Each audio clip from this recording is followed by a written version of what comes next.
Welcome to DIY Gourmet, bringing the world of culinary art to you.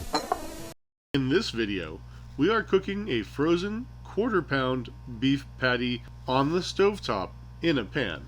The method is pretty straightforward, but how you take care of the juices as they flow out of the patty are quite crucial to successful cooking while using a stovetop pan. To start off, hit the heat to a medium to medium high for a gas flame.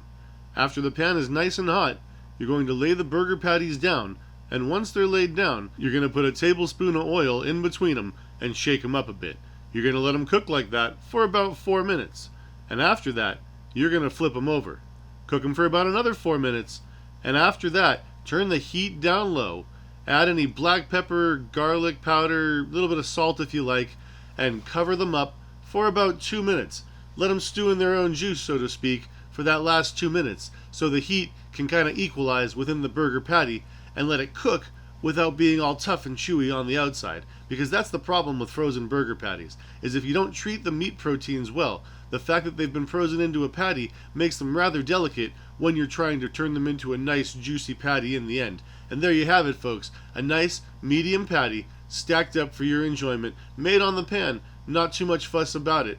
Do it yourself gourmet, everybody.